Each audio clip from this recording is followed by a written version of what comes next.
Hello and happy Thursday to everybody tuning in. Welcome into the PHLY Phillies podcast, a Christmas edition. As today we are going to be doing our white elephant here on the show. We have John Foley in studio with us.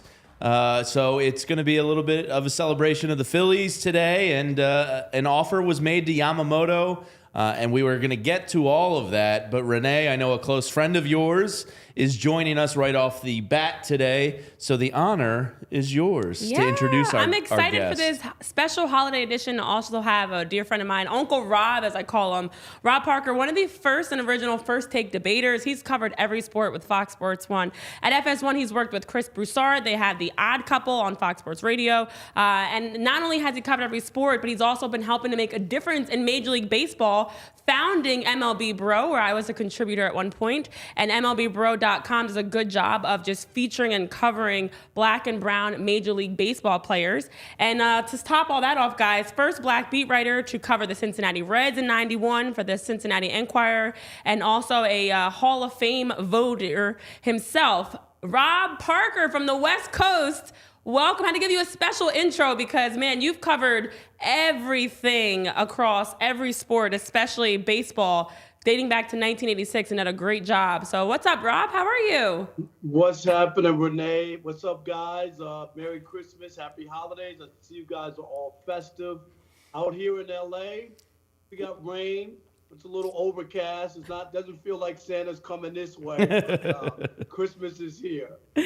Yeah, listen, it's a switch then because we actually have sun and it's not warm, but it's sunny at least. It's warmish. It's always sunny sometimes in Philadelphia. So listen, Rob, I know you've covered so much across baseball, but one of the biggest things that I want to get your take on that we talked about yesterday was Ben Verlander's comments around the Dodgers having the most important, impactful, biggest signing in Shohei Otani and how it was completely unaware. Now, we vented about it briefly on the show yesterday and completely how frustrated we were at the fact that, Jackie Robinson, maybe the most important ever signing in baseball for how he was able to help break the color line. Now, for you, Rob, when you heard those comments come out from Ben Verlander about the Dodgers, what are your thoughts? What was your initial thoughts? And even a couple of days later, how are you still feeling about the fact that he completely disregarded the impact that Jackie's had on baseball and sports?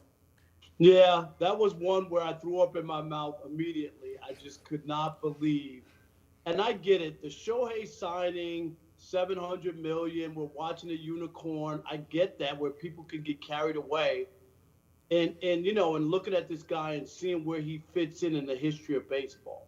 But when you talk about the Dodgers, I mean, they wear Jackie Robinson on their sleeve. I mean, it is an important signing and occurrence, not only in Dodger history, in baseball history, and in this country's history. People forget how life was for black people in 1947. This is 20 years before really the civil rights movement.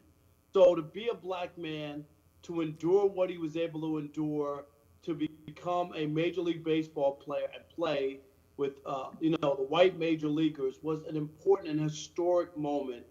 And it's okay if Ben comes out and says, hey, I had a brain fart, brain freeze. You know what I mean? Like, I wasn't looking at stuff from a historical standpoint and I got carried away. I can accept that. But we haven't heard from him since. And that's not good. You just own up to it. You made a mistake. Justin Turner played for the Dodgers. He had a very great tweet about it, and he basically was saying, there is no number 17 without number 42. So how can you overlook Jackie Robinson? That was a blunder by Ben. He's been on my podcast. He's a good baseball guy. He blew this.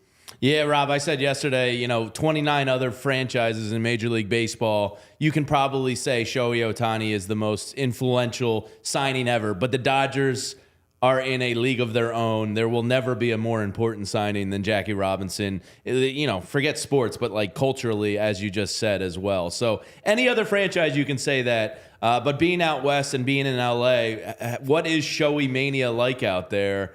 How much has he taken over the town? It's crazy. I mean, it's crazy. People buying Shohei jerseys. I said I was on the news here at Channel 4 KNBC when it happened. And I said, I don't speak Japanese, but I'm probably sure that Otani told the Dodgers, Shohei me the money. And they certainly did. $700 million. Oof. People are buying his jerseys left and right. We already know the Dodgers sold 4 million tickets. Like, people talk about the Lakers. This is a Dodger first, Lakers second. Anybody who does not understand that. And I'll give you an example. In 2020, when both teams won the championship, guess who had higher TV ratings? The Dodgers. 4 million tickets a year. They love the Dodgers. They are crazy. This team has been really good for a long time, but they've only got the one World Series since 1988. That was in the COVID year. So people want to see. Now, obviously, getting Shohei doesn't mean they're winning anything, especially next year. Because as we all know, pitching is what wins. Pitching and defense, ultimately, you can shut down hitting. You've got to have pitching and defense. And Shohei's not pitching for the Dodgers next year. So they're happy about it. They love the long-term investment, but it doesn't mean they're winning the World Series next year. Yeah, I could not agree with that more. It does make it exciting at the very least, as we've been watching. I mean, Shohei Otani was important for Tyler Glasnow coming in. I know Glasnow was saying, it was because I had the opportunity to learn from Otani and have a chance to hear from him, and that helped win me over. We know the Otani effect. We've been seeing it as it's playing out. And even on the financial side, I know the Dodgers have talked about now they have the ability to go out and invest more, whether it's in the team and the club or in just bringing in other pieces. There's so much more they can invest in around Otani. But shifting a little bit more to the Hall of Fame conversation, I know there's been some comments in the chat about Hall of Fame conversation. Listen, you've covered baseball in New York, in Cincy, in Detroit, and LA. You have a Hall of Fame vote. And I know our own producer, Tyler Zulli, had a question for you. And when it comes to Hall of Fame voting, for someone like Andrew Jones, are you voting for him? And if so, why? Tyler feels like he's a lock. What are your thoughts on Andrew Jones? Andrew Jones does not get my vote. He's not a lock. And I'm going to say this.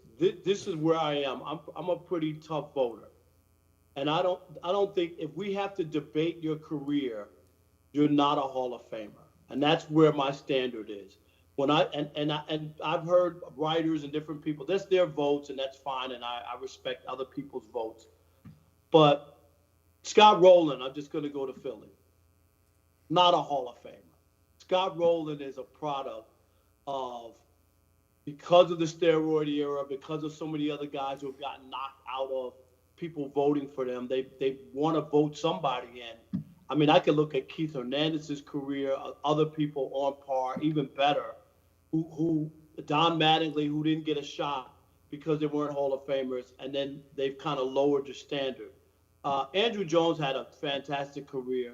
To me, you got to have one of the three magical numbers for me to get my vote automatically.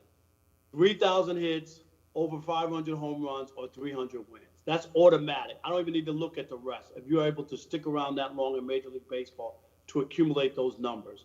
Then other things I take a look at, were you MVPs? Did you win, the major awards? Where did you rank? There are a lot of very good players, and that's not to discredit Andrew Jones or think that he's not a talented player. Everybody's not a Hall of Famer. It should be for the best of the best.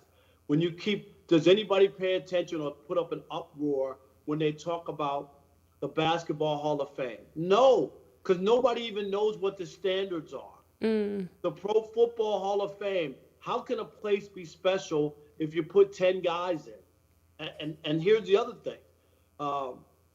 Marv Levy with the Buffalo Bills. He lost 4 straight Super Bowls. To me, that's dubious, right? But if he's a Hall of Fame coach, where do you put the guy who won a Super Bowl, actually? Yeah. Like, I don't understand, like, the thinking. And there are guys who I believe are Hall of Famers without question. And those are the guys who should be voted in the Hall of Fame. Let's make it and keep it a very special place. So, Rob, while we're on the subject, 3 Phillies of recent, well, more than a couple Phillies, Bobby Abreu and Billy Wagner and a couple of those guys are still hanging on. But Chase Utley entered it this year. He's having a first round that's pretty impressive and looks like he's eventually going to get in. But the other 2, the big 3 in town, Jimmy Rollins, Chase Utley, Ryan Howard, your thoughts on them as potential Hall of Fame candidates? To me, all Hall of very good. Chase Utley as well. Chase Utley's not a Hall of Famer to me. He had a tremendous career. You can't look at, and I know people are making an argument, well, if you had 4 or 5 spectacular years in a row and that you should be considered. I just don't, when you talk about Hank Aaron played 24 years and averaged 100 RBI. Just think about that. Played 20. Guys who have made the All-Star team 4 or 5 times, they're putting in the Hall of Fame. It was hard for him to make the All-Star game because he played first base, and there were a lot of great first basemen. Well, that's the point, that the best of the best are the ones who make it, right? And they're the ones who have 10 or 12 All-Star appearances because they were the best during that time. And I just think we got to be careful there are a lot of very good guys. It doesn't mean that Chase Utley should be in the Phillies Ring of Honor or Hall of Fame, whatever they call it. That's where Scott Rowland belongs, there in St. Louis. That doesn't mean you're on the national Hall of Fame. That's all, and it's no disrespect to those guys who Chase Utley helped the Phillies win a World Series. They went back another year. I get all that. He was a really big part of what was going on there. Jimmy Rollins, another very good. This is no disrespect to him, Ryan Howard. They don't have any magic numbers, and to me, it's got to be a lifetime achievement award. On that subject, Rob, Jimmy Rollins specifically, how much do you weigh defense? Because you brought up Scott Rowland, obviously, who we know here, ton of Gold Gloves. Jimmy Rollins, absolutely one of the best. Let me say this: Keith Hernandez won 13 straight Gold Gloves at first base. Didn't even have. Go look at the voting for Keith. 13 straight? Yeah, that's wild. He might be the greatest first baseman we ever saw play. So it counts, but it's not enough to just push you over. Ozzie Smith, people look at that, playing shortstop. He won 14 Gold Gloves. Now, not only did he win 14, go look at the other shortstops who were in the league during the time he was winning them. That's where you look at a guy and say, you use that as a reason to vote for somebody. That's how I look at it. I'm not a lenient voter. I don't fill out just because I have 10 votes. I fill out all 10 spots. That's not how it's supposed to be. And here's my last part. If I vote for you the first time, I vote for you every single year on the ballot. If I don't vote for you the first year, I never vote for you. Your stats haven't changed. Why would I not vote for you year 1 and vote for you year 10? Mm-hmm. What is that? That makes no sense. Listen, Rob, I love the fact the chat was all with you when you were talking about Scott. And then as soon as, listen, everybody here is Phillies through and through. So by no surprise. I'm sorry, Philadelphia. I'm sorry. Throw a cheesesteak at me. The last comment was Rob was cooking and then he overcooked. Listen, we know you're no stranger to being on the wrong side of comments or debates where people don't agree with you, Rob, because you're not afraid to say the unpopular thing. But I like the fact that you hold guys to a higher standard. Listen, Hall of Fame is not just Hall of Very Good, and it's not a participation trophy that everybody gets in on. And as you mentioned, your stats are not changing. So if you're not getting your vote the first to go round, then definitely probably should not be getting the vote the next go round either. So we've seen guys get in on their last vote. Like all of a sudden guys are like, oh, well, this is last year. He's not going to be on the ballot. Let me vote for him now. That makes no sense. And really, if we really wanted to do it, if I had it my way, you would only have one time to vote for the Hall of Fame. And either people vote you in or not. You don't need to be on the ballot for 10 years. That makes no sense to me. And then don't limit how many guys can get in. So if that year there's 10 guys worthy on their first vote, then you put 10 guys in. If there's nobody worthy, you put nobody in. And that's the other part, is that the Hall of Fame, there's a production, a show, all that. So to have years where nobody's getting in isn't good for business. So you wind up putting people in who don't deserve it. Yeah, Rob, I'm curious your opinion on this. I've noticed, and I think it was their own fault for a while, that MLB kind of lost the cool factor. I don't know if it's us being in Philadelphia and going through a decade of shitty baseball, or it seems to me like enhancing social media, doing these young spring breakout games, maybe the Shohei Otani effect and the International World Baseball Classic effect. It seems to me like baseball is getting cooler again. Have you noticed, being out west, kind of an uptick in popularity here amongst maybe some youth, just generally a cooler sport? Have they done a better job kind of marketing their game? Absolutely. We saw it with some of the rule changes to speed up the games. You guys went to the games.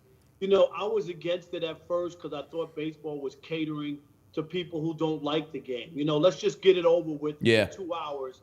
And I was like, that's not the essence of baseball. But I went to games last year. I went to a Brewers-Astros game that started at 12:10, afternoon game. The game was over in 2 hours and 3 minutes. When Beautiful. I left the ballpark, I was like, I felt cheated. Like I didn't even go out to the game. It was so quick. But the pace of the game was better. It didn't take away from the game. There's a lot less dead time. Look at baseball streaming numbers. Baseball last year, over 70 million tickets sold. I go to about 50 games a year all over the country. And the young people there, the college kids, streaming numbers are through the roof. Those are the things, social engagement. They have made those steps. And they have some players who are a little more, got a little spice to them, you know, who are social media savvy, who are out there where maybe that wasn't the case years ago. So baseball's headed in the right direction, and the numbers bear it out. TV ratings were up this past year, attendance was up, and people have painted this negative picture of baseball for a long time, which just isn't so. And we saw it with the Shohei signing. Baseball's healthy, healthier than it's ever been. And think about this. Baseball sells more tickets than the NFL, NBA, NHL, and MLS all combined. Like, wow. That's how many people don't even understand. 70 million. The NFL, as popular as it is, had to drop their blackout rule because they couldn't sell out stadiums. You know, there are a lot of places that still can't sell out 8 home games. Why do you think Jacksonville plays 3 games a year in Europe? Like, they can't sell out the games. So I laugh sometimes when I hear people go, oh, look at a baseball game. On a Tuesday night, they only had 30,000. You know what? The NBA and NFL would die to have 30,000 on a Tuesday night. Yeah, that's so true. I mean, as we're talking about the growth of the game. Obviously, the spring breakout's huge. We've been seeing even people like yourself, Rob, with creating and as a founder and editor of MLBBro.com, where you launched it in 2021 to focus specifically on Black and Brown Major League Baseball players. We're seeing growth in so many areas: diversity, opportunity, access. And then with Shohei Otani's deal financially, as you talk about that signing, that $700 million with deferred money, so he's only getting $2 million per year. I know we talked about it on the show, but I'm curious your thoughts. Is this good for baseball that we have other clubs now with their eyes a little bit more open of, wait a minute, deferred money is possible? You can buy now, pay later type of a deal where you can make sure you can lock in someone like Otani on a deferred contract? Yeah, I mean, baseball's had to look at it and probably come up with some sort of number cap of how much can be deferred. The Dodgers are fortunate. This guy has endorsements everywhere internationally, so he's not. Most players are not going to defer $68 or $70 million for down the road. I mean, seriously, that's just not going to happen in most cases. So this is a very unique case, because of where he is and the kind of money that he generates that he can live off of, you know, while he's a young man.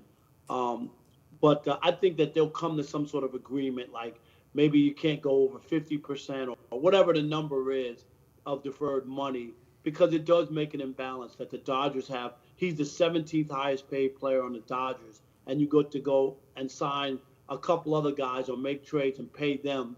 And then the Dodgers could dominate for 10 years and then at the end collapse because they owe so much money to so many people. You know what I mean? Yeah. So that's the danger of it as well, health-wise, because of you could kick the can down the road. Eventually, the bill will come due, and somebody will be left holding the bag. So that's something that baseball has to be careful about. And the other point you made about the kids and the youth and diversity and all that, and the reason I started MLBBro.com is because I thought there was a need to reconnect. We know how important baseball is to the black culture, and we had gotten away from it.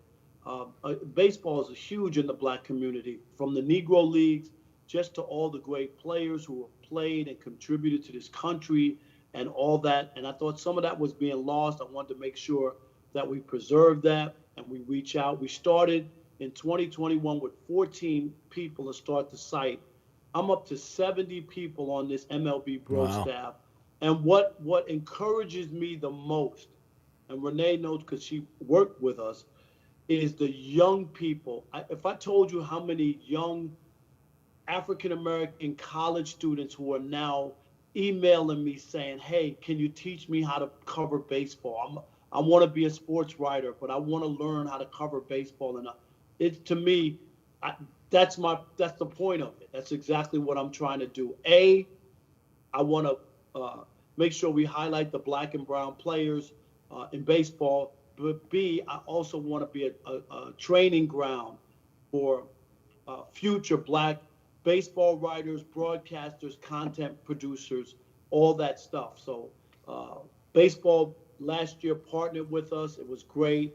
We had content on MLB Network, all over MLB.com, and the response was tremendous from the players. We've covered the World Series, the All-Star Game. We had a crew of 5 at the All-Star Game this past year in Seattle. So it's growing. Give it a chance. Take a look. MLBBro.com. Yeah, I'll definitely be checking out that, Rob. It's that's a great mission by you, and kudos on your success there and getting the next generation of journalists involved in that. Before you were talking about that, you were talking about the bag and off of Shohei Otani. Now, Yamamoto is an interesting one to me because the Phillies officially submitted a bid for him last night.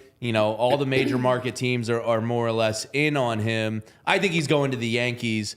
What are your thoughts on potentially giving $250 million to $275 million to a guy that's never even pitched in Major League Baseball? This is where we are. And I'm going to say this with the players who are coming from Japan and other places. They are so big. There's such big stars there, and the following. We saw this with Shohei. There'll be 40 Japanese reporters covering him and following him around every day. And we saw, and you know this, when Matsui was with the Yankees, a guy who was a nemesis to the Phillies in the World Series. But you remember when Matsui played for the Yankees, Godzilla, all the Japanese signage, the games were broadcast back to Japan. If you're a team, you'll make that money back. The jersey sold. When people came to the United States from Japan, Yankee Stadium was on their itinerary. You know what I mean? To go see Matsui and to be a part of that. And so it sounds crazy, but when you get stars from Japan, I think that they pay for themselves almost. I really do. Yeah. Well, Rob, you shared a lot of great insight. I know there are some questions in the chat about the Hall of Fame thing, so we'll have to have you on again to make sure we can continue to unpack this. Are they ripping me in the chat? It's pretty good. I mean, it's back. It's a good mix. It's a good mix. The last one says Jimmy's in, better stats than Barry Larkin. Okay, that's fair. I mean, that's fair. Yeah, I mean, it's all over. It's a good mixture of responses, but definitely means we have to have you back on because people are now curious which Hall of Famers you voted for, who you have not voted for. So we need more time to be able to dive into that. So, Rob, we appreciate you. I'm not going to tell you who I voted for, but I only voted for 2 people. Adrian Beltre. He's a no-brainer. Why did I vote for Beltre? Because he's unanimous. Oh, he's got 3,000 hits. He's got 5 out. He's got 3,000 hits. Yeah. So that's obvious. And the other guy, A guy who has over 500 home Tyler, I runs. feel like you might know. 500 home runs on the ballot. Who am I missing? Well, I guess it really depends on your view of the steroid era players, because Alex Rodriguez is on the ballot and he's got 7-something or Right. close to it. Well, the only thing that I draw the line, and here's what we do real quick, is if you were suspended by Major League Baseball, then I do not vote for you. If you were not suspended by Major League Baseball, that's why I voted for Barry Bonds his whole 10 years. I voted for, and I'm not naive to say that the stuff wasn't going on. No. But they never tested positive, and they never were suspended. A-Rod was suspended. Yeah, Barry Bonds is the greatest baseball player I've ever seen. Pre-steroids, post-steroids, whatever. So, Three MVPs in Pittsburgh. That's Yeah. we could just stop the conversation. so Rob, my other assumption then, based on the ballot that I'm looking at, your other vote was Gary Sheffield. That's a good guess right there. Yes. Wow. Yeah, those are my two votes. I love it. I love it. Well, Rob, you've done such a great job covering all sports, but specifically with Major League Baseball dating back to 1986. So well deserving of that Hall of Fame vote because you've been here covering it all. So we appreciate you taking time Yeah, it to was an join honor, us. Rob. And also love the work you're doing with MLBBro.com and also the work you're doing with Chris Broussard as you guys have The Odd Couple on Fox Sports Radio that you guys can check out. So, Rob, enjoy that rainy weather you've got today. Have a and great we'll have Christmas. you back on another time. Happy holidays to you, Rob. And happy early Thanks, birthday, guys. Rob, because I know you got a big milestone coming up. Yeah, in January, unbelievable. The big 6-0. I can't wait. But Merry Christmas to everybody. Yeah. Happy holidays to all. All right. Thank you so much, for Rob. having It me. was an Thanks so honor. much. He was a lot of fun. Yeah, that's Uncle Rob. Like he gives you Yeah, can that chat was cool. with him I could anytime. I could have talked for him for the whole Exactly. hour. The Hall of Fame, and I know John, who's here with us, has been following, and the Utley updates, and all. I love that stuff. I love the Hall of Fame discussion. The chat clearly is going off here. Gary Sheffield, one of the sweetest batting stances of all time with the wiggle. I just love those Hall of Fame discussions, and I know you do too. Yeah, I love it too, and it's mostly because there are no wrong answers, right? Like Yeah. if they made it through the screening process, they're on the ballot. There's a reason why they're there, and you can make a case for anybody. I choose to make my cases for Utley, Rollins, but you can make a case out of anybody on the ballot. I think Howard's the hardest of those three just because it was a 6-year stretch and the 5-year stretch that he was in was historic in baseball. Like, Right. it's rare air to be in that for 5 years. The problem with him was just the sustainability over the long haul wasn't there. But I'm surprised. I thought Rob would have, been a yes to J-Raw because of the MVP, because of the defense, Right. because of like the rarity of things he was doing in terms of power, speed, all and of it. he didn't hit the magic numbers, but he certainly had big total stats for a shortstop. Yeah. during that I think period. it does lead to that conversation of the Hall of Very Good. I know Tyler's used that a lot too, of like those guys that they had great careers but not Hall of Fame careers, and there's a tough line. Yeah, there between is. the two. Like I think Donovan McNabb is in the Hall of Very Good to bring it to Yeah. another sport. I think he's just shy of the Hall that's of a good Fame, comparison. which isn't a slight. I think Ryan Howard is in the Hall of Very, Very Good. Yeah. And Yeah. fucking spectacular if you just look at a 5-year window. Like, so it's always a fun debate, and it's nice to have a voter on. And Rob, as you said, is not shy from giving his opinion. Oh, so. no. Listen, between being on First Take, being on FS1 and talking everything from Tom Brady and LeBron James, listen, and it's not hot takes. He like truly believes them and he'll Yeah. back them up with stats and everything, Yeah. but he's not afraid to give the, unpopular opinion, so to speak. But he's a great guy despite all that. Yeah, that was fun. I've seen him on First Take many times, and clearly a good baseball man. That was Yeah. fun going back and forth with him. What So Yeah. What did you all think about his concept of if I Vote don't for you once. then I continue to vote for you? I I agree like with that. him. I like that. I like that. I like that principled stance, but it seems like a lot of voters play the game of I think this guy He'll is get a Hall in of Famer. round I 3 don't or want 4. him to be a first ballot Hall of Famer. I think Utley might fall in that bucket. I think he's going to get close. Yeah, you've been tracking it. He's up at Yeah. what, like 66% of the public vote or something? He's somewhere around 60%. Okay, which is really good. a surprisingly high number, I thought. Higher than I would have guessed. If you had asked me, I would have said Jimmy Rollins probably has the best resume for it, but it looks like Chase Utley is going to do the best. Yeah, it seems like, it seems like the Utley type stats in the WAR are gaining in popularity, whereas the players that are accumulators like Rollins are fading. So I have a lot more hope for Utley starting higher right now, and I feel like they should both be in. But I'm not optimistic about Jimmy's chances. Yeah. Okay. Well, you know what I am optimistic about telling people about this holiday season? That's Wheelhouse Cards, because they have 2 locations in Wayne or Westchester, and you should stop out for the sports fan in your life, especially the card head in your life. It's a great time of the year. So Wheelhouse is our go-to sports card gift and apparel shop in the Delaware Valley, and their motto is cards and community, because a love of sports unites us all. They carry all of your favorite card brands like Topps, Chrome Baseball, and Mosaic Football, as well as plenty of gear, t-shirts, hats, hoodies, and more from brands like Mitchell & Ness, 47 Brand, Junk Food, Starter, and Shy Vintage Sports. And if you're looking to have your sports card collection graded, well, they offer PSA grading submissions. They also host a ton of different family-friendly events and birthday parties every single month. So stop into either of their stores in Wayne or Westchester. Open 7 days a week at 11 a.m. Use code PHLY. Just tell them that we sent you over there. Use that code and you'll get $10 off a purchase of $25 or more in store. And be sure to give them a follow on Instagram at Wheelhouse Cards. All right, let's get to the news of the day. Rob was able to join us right off the start of the show there. So obviously we accommodated that because Rob's a good baseball man. Now, the story last night, I saw it right before we got done wrapping up gifts. It was like 10:30. You know, we took care of gifts last night, which is a big sense of relief. Happy that's over with. I'm settling into bed, and I see Matt Gelb and Alex Coffey. The Phillies have officially submitted an offer to Yamamoto.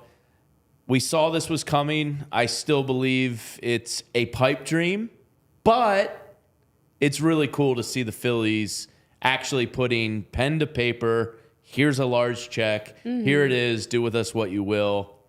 It's exciting. Very exciting. Listen, I know, first of all, you guys in chat, make sure you're hitting that thumbs up button. I know we're getting lots of compliments. Val Moore, great to see you back in the chat as we had a chance to meet you at Reading Terminal Market on Tuesday. Oh, Val was awesome. We appreciate all you guys. You guys are fantastic, and Val was definitely great. And this offer news is also great because, Jamie, it means the Phillies are pushing their chips in.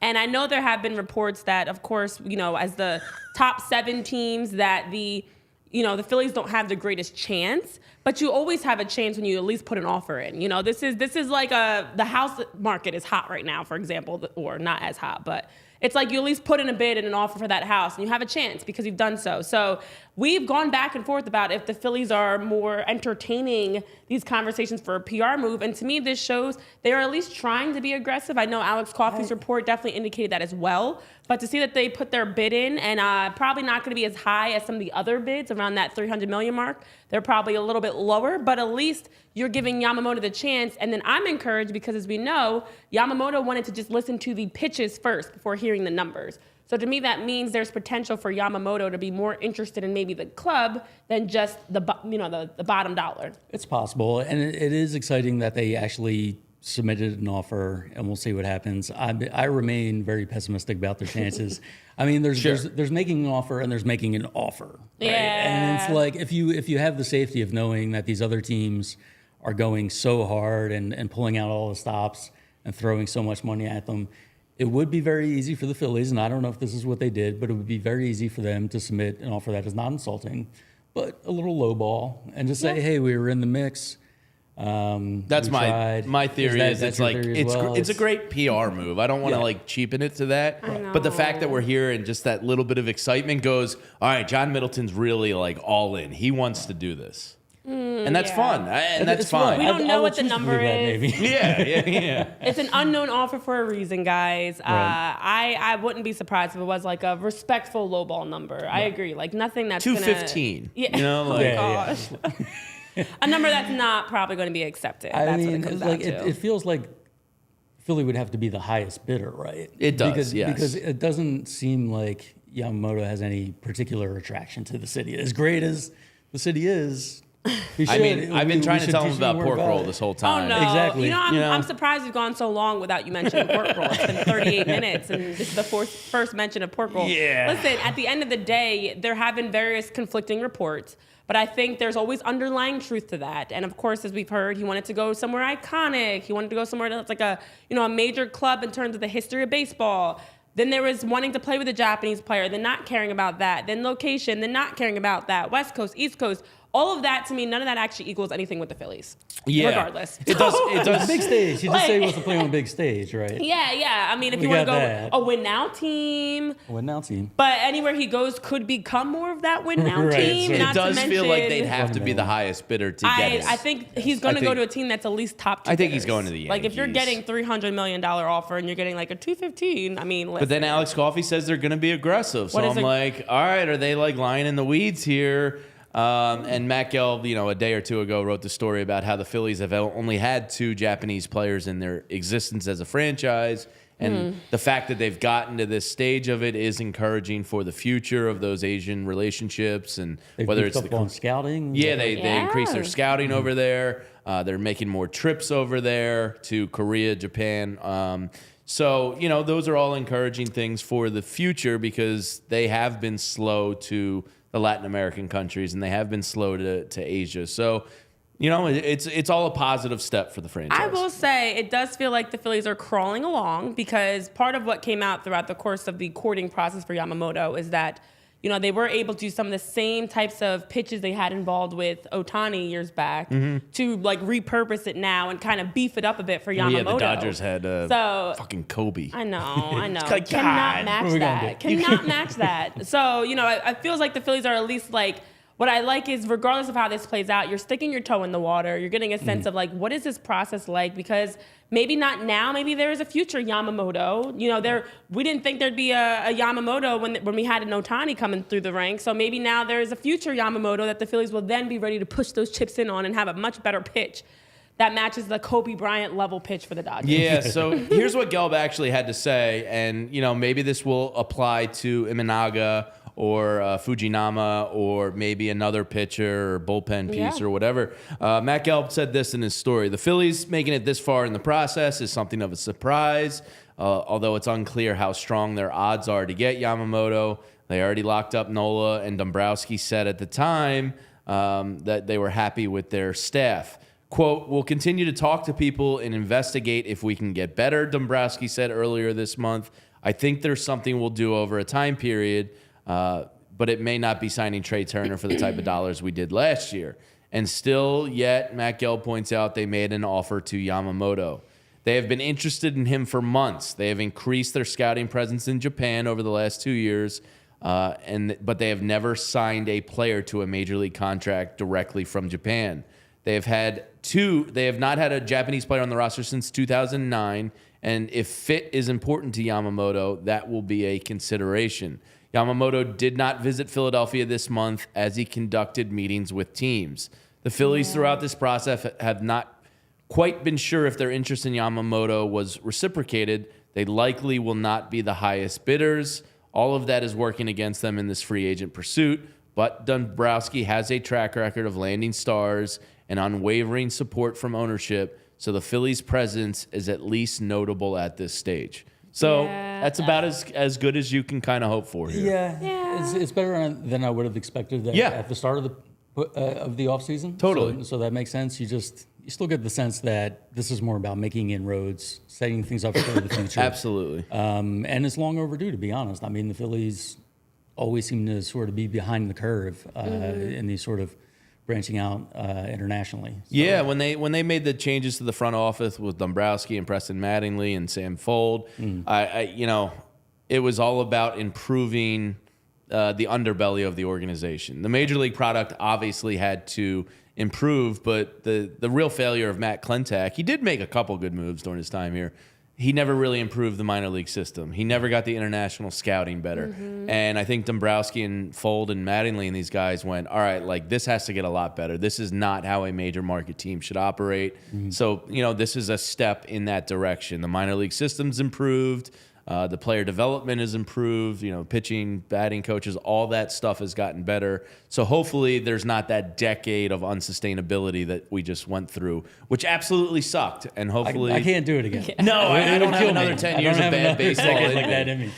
You know what you guys can do and take advantage of? That's Rocket Money. So Rocket Money is a personal finance app that helps to find and cancel your unwanted subscriptions, monitors your spending, and helps lower your bills. And I use Rocket Money. I'm a huge fan of it. Rocket Money does a fantastic job of giving you updates on, your financial picture. So now you can see where your money is going each month, which subscriptions, which bills, refunds, you name it. Rocket Money will give you alerts to keep you up to date on everything that's happening with your money. And over at Rocket Money, they have over 5 million users that they've helped save money, and they've saved an average of $720 a year with over $500 million in canceled subscriptions. That's a lot of money back in your pockets, especially as we're getting into the holiday season. So stop wasting money on things you don't use.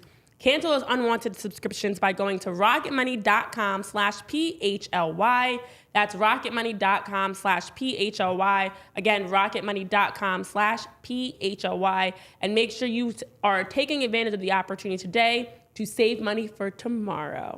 I need to get on that. Guys, I get Rocket Money emails and updates all the time, and I'm like, oh, what is this quick refund? I'm not the best with looking at subscription? my credit card bill. Sometimes I'm just there's like, stuff the on number there. is what it is. I am one. I check all my transactions every day. I check my finances regularly, credit cards regularly. That's So the way to Rocket do Money it. makes it easier to just kind of see everything. I handed the CFO of the family duties over to my wife because I was like, this isn't for me anymore. I'm out. At least you know your strengths, You know what you can help with. I barely check my checking account. It's really bad. So she took over that. So I need a little Rocket Money in my life. You need help. You need help. I do. For sure. Yeah, I need help in a lot of areas. Listen, you do. I wasn't going to say You're it, not but you supposed said to it. You agree with me. implicated You're yourself. supposed to say no, Jamie. Oh, You're I mean, fine. no, Jamie, you don't. There you go. Sometimes we agree on things that do and don't make sense, like the Philly Fanatic being a bird.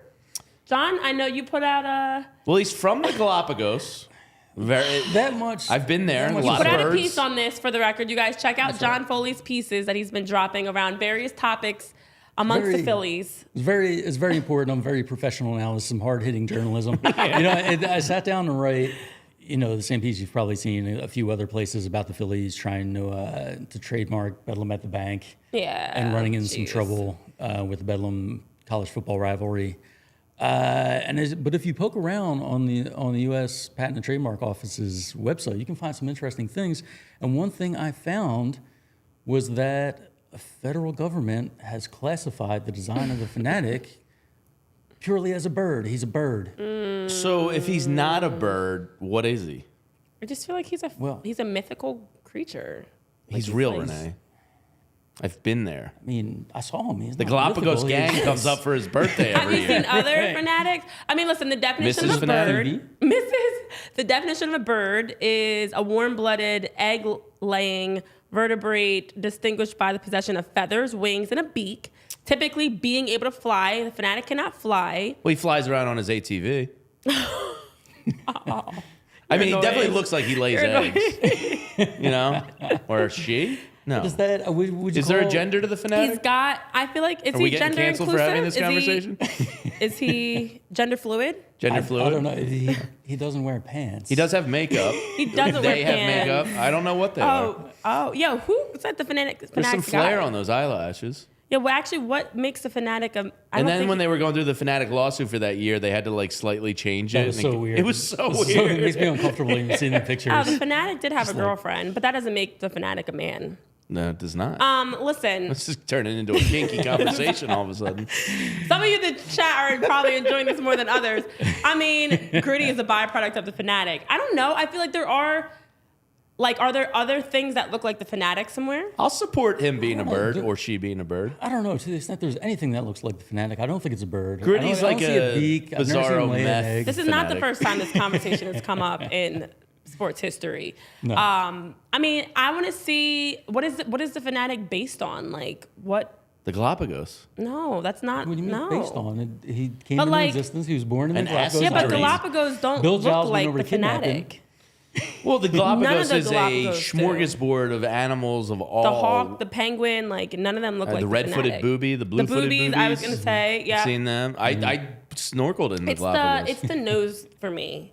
For the well, that's a Fanatic. beak, right? But it's not. That's though. absolutely not a beak. Well, it's an It has a evolution tongue beak thing that that got comes stuck out of it. somewhere between a turtle and a bird. It's stuck somewhere. Yeah. It's like Okay, it's like one of those birthday streamers. Yeah.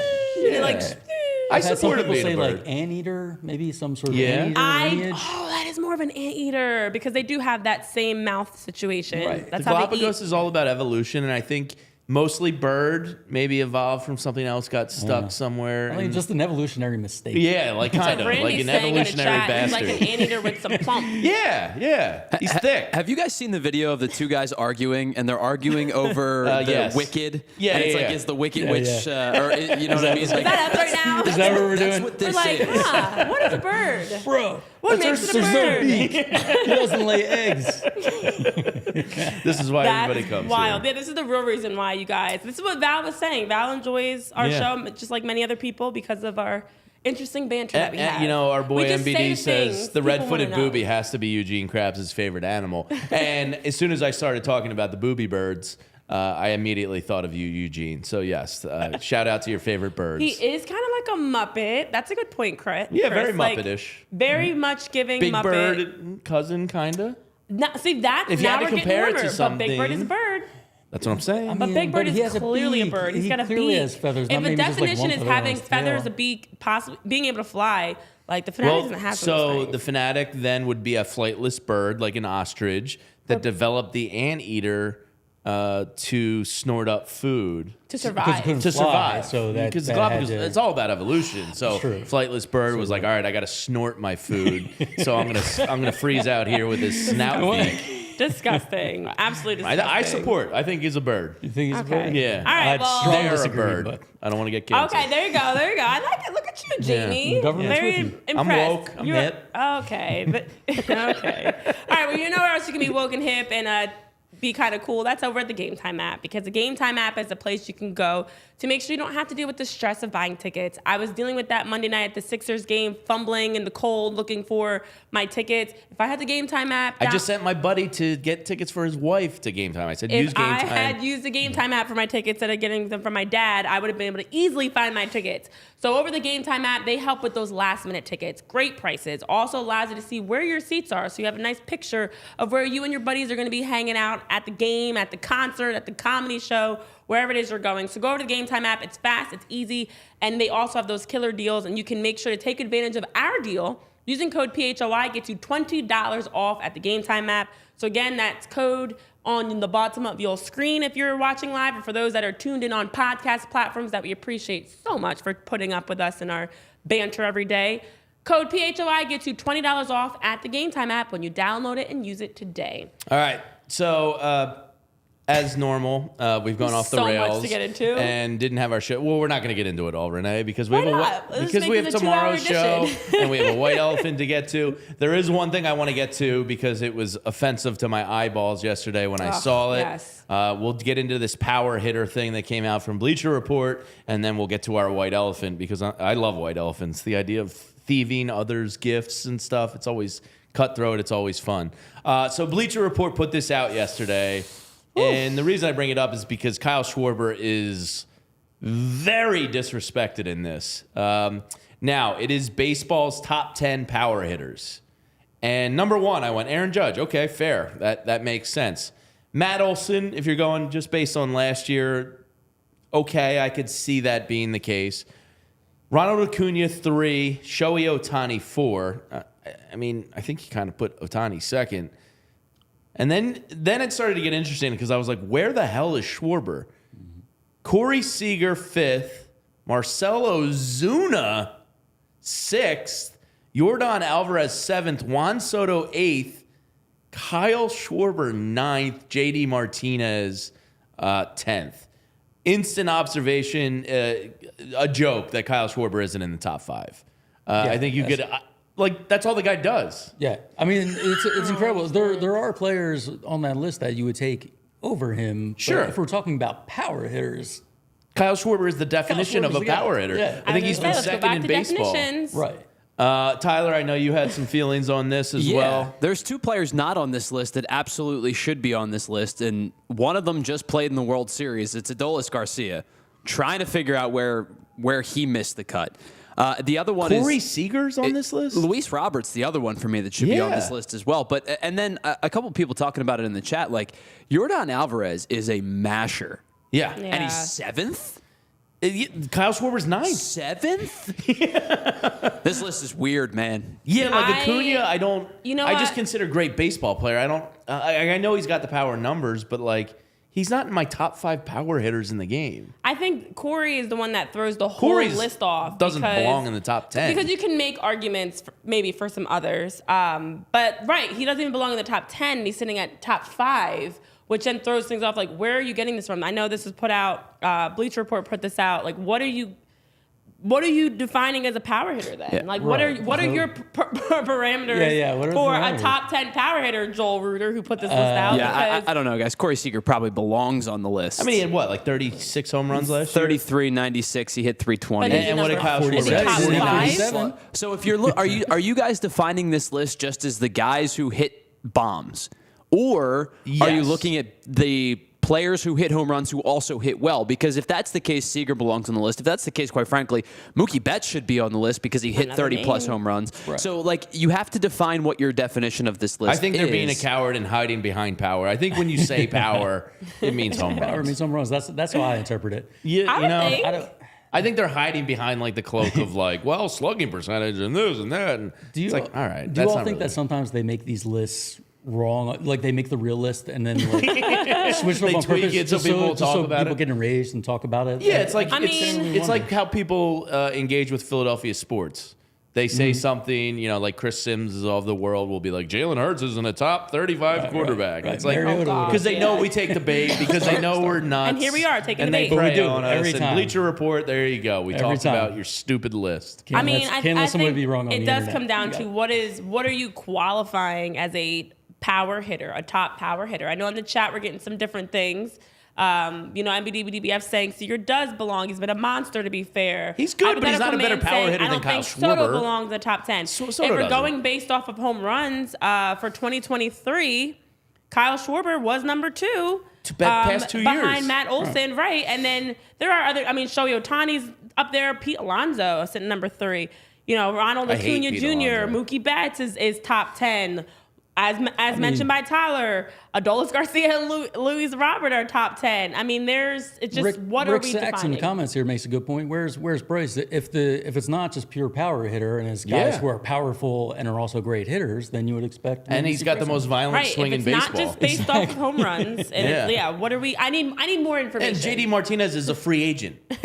It's almost Christmas. If he was one of the best power hitters in the game, he'd be signed by now. And chances are he's going to Arizona. There's a problem with a top 10 power hitter not being on a team right now. Yeah. At this point, with the fact that we've seen all these rumors and speculations, and nobody's been jumping to pick up JD Martinez, who's apparently a top 10 power hitter. Yeah.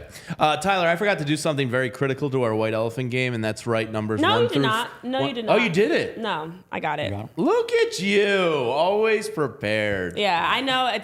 I know my role here on the show. Okay, I know what I'm supposed to help throw with. out all the little things. chaos, and I just spew nonsense. I'm low-key and then the glue. Renee kind of like I'm the glue. harnesses and lassos it Yeah, all. I'm just here to hang out. The sad, what makes this worse for everybody, by the way, is not only did Jamie say he forgot to do it, I actually was sitting right here. I don't know if you saw me writing the numbers. I did not. I was literally sitting right next to you writing these numbers before, like seconds before the show started. It's good work, My buddy. pen is actually still right here.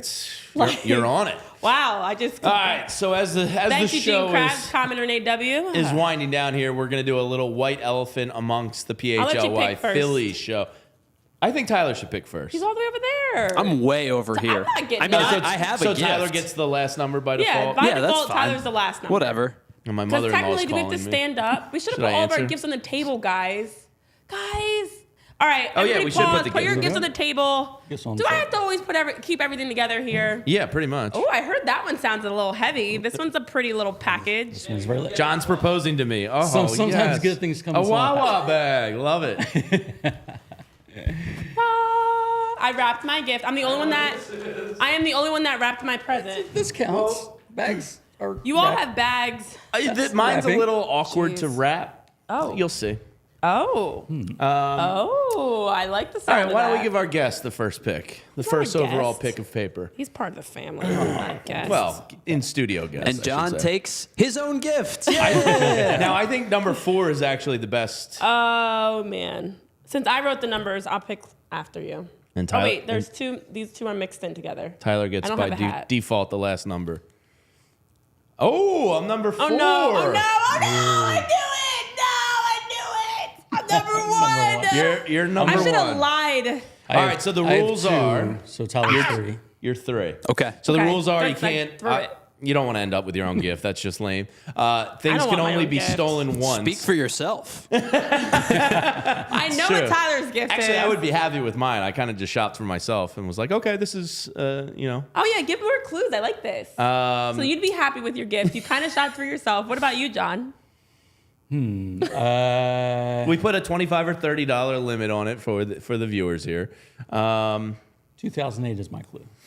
Oh. How's that? So it can only be stolen everybody once. gifts, by the way, which I literally had gifts for every single one of you in my Amazon shopping Yes, cart. I'm glad I put a so glad stop to that. I was going to come in with a bag of gifts. I had great gifts for each of you guys. So, I'm So all Renee, set. you're 1. I'm number 1. So Renee's going to start it off. I'm always number Number 1. 2 is John. He will have the option of stealing said gift, which I always like because it's cutthroat.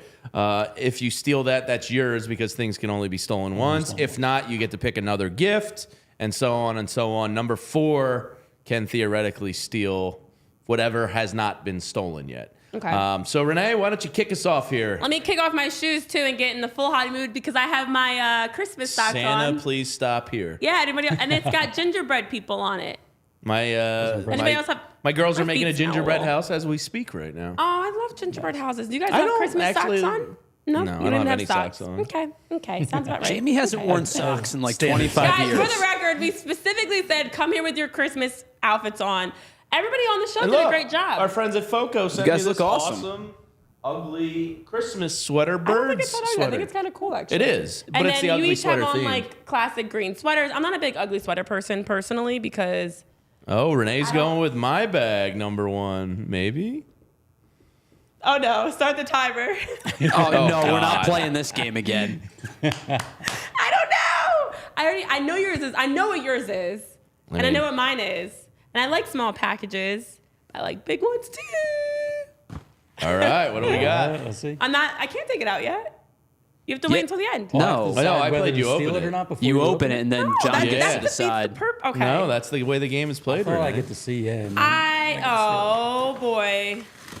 And there's another Ooh, little I one can in tell there, what this too. is by the shape of it. Oh, there's more. Ooh.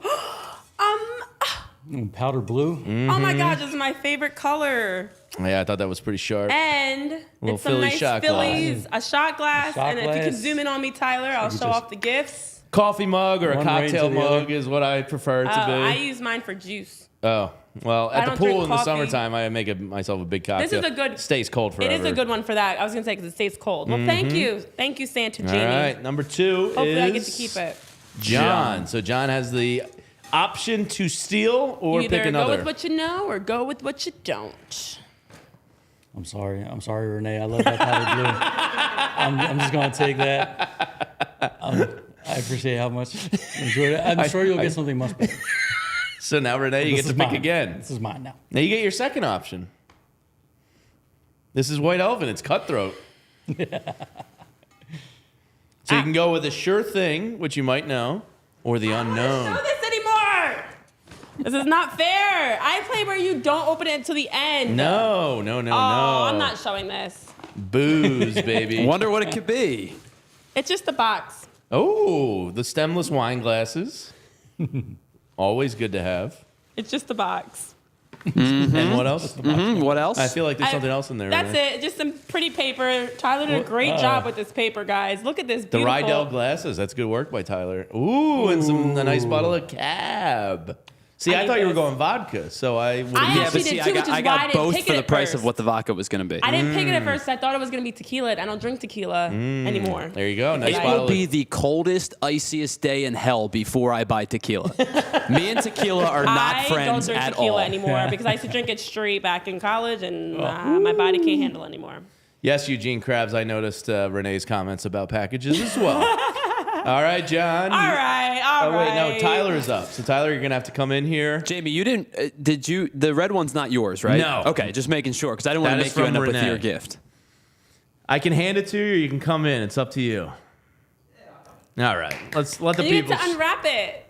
Yay! So we do a white elephant at my cousin's Christmas party, and I think there's 64 attendees this year. Now the kids are dropped off, so it's roughly like 38 or 40 adults that do the So you would imagine, and you can steal things 3 times. Oh wow! So Tyler has no Christmas stuff on. He's the Scrooge. There is backstabbing, and it's great. People team up and form alliances to get gifts they want. It is awesome. It's amazing. And you can steal. Well, no, you can't steal. I play where you can steal it, but you don't open the gift. I guess you could theoretically steal your own. Everyone just keeps stealing it. Let's take John. All right, here's John's white elephant gift. 2008 was the clue. I knew it. I'm not gonna lie. I had a feeling. That's their signed card. Y'all are card sharks. I knew it was Sends one into the night. I knew That's it was awesome. something card specific. I know you guys are all about your cards. Since Tyler is a diehard seam head, I am not going to steal that from him. Take it if you want. Let's see. Wait. Can we just say for the record, or is that what you're keeping? I think I kind of have to at this point. I could steal your wine and glasses. Okay, then I will wait. then you would I will end up hold with my comments until the But end. then you would I end up think with the your own. wine and the card are both on the table, right? Yeah, you Yes, can also I steal could the steal the card. card. It's already been stolen. No pressure.